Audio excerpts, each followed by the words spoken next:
Good morning. We're continuing our reflection in the Psalms. This morning we'll be looking at the opening verses of Psalm 90, one of the Psalms of Moses. One of the interesting things is to go back and visit some of the places that you could remember as a child. Back when I went back to visit my grandparents' house up a little dirt road in the little hamlet of Rawhide outside Keokee, Virginia, I experienced something probably a number of you have experienced. It seemed smaller than I remembered.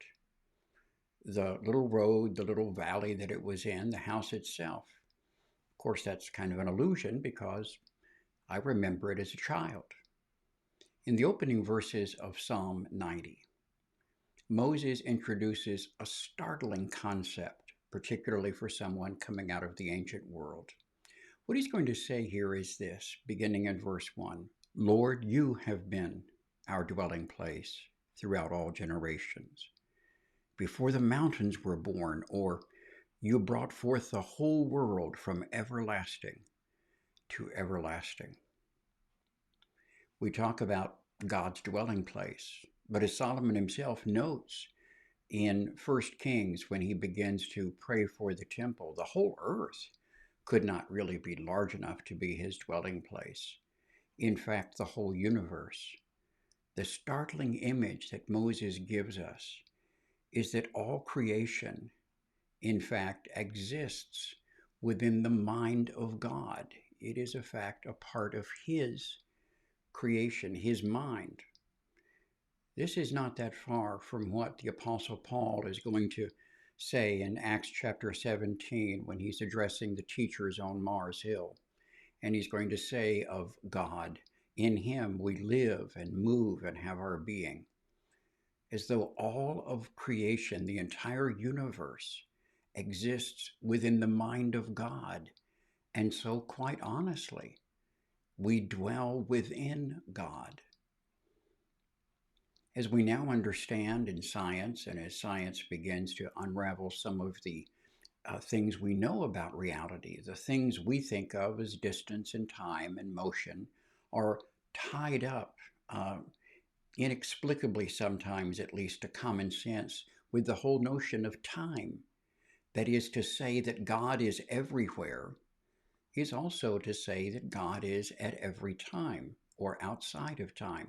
Look at how Moses now connects this image that all of creation is in fact the dwelling place in which we live.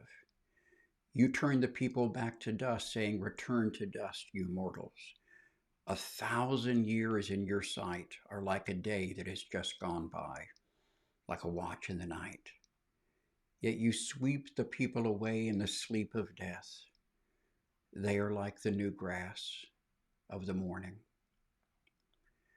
Everything we know of as reality, the entire cosmos, the universe seeming to stretch beyond all comprehension, almost from everlasting to everlasting, and the great expanse of time from its beginning to its end, and all of the long line of mortals who have lived and died and have been laid to rest in the earth, all of that is within the mind of God.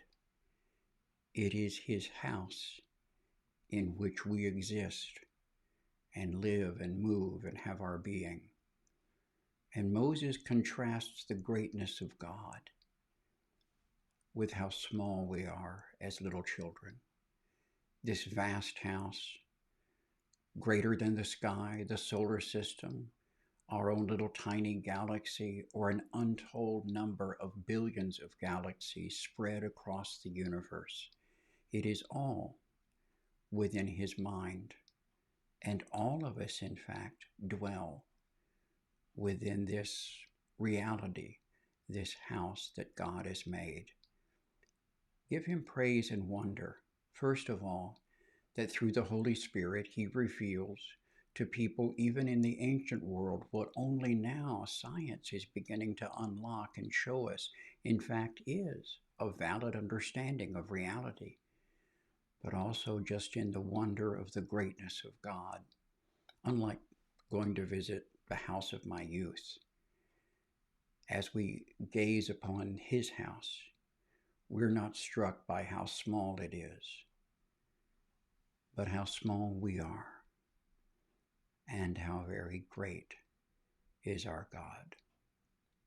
God bless.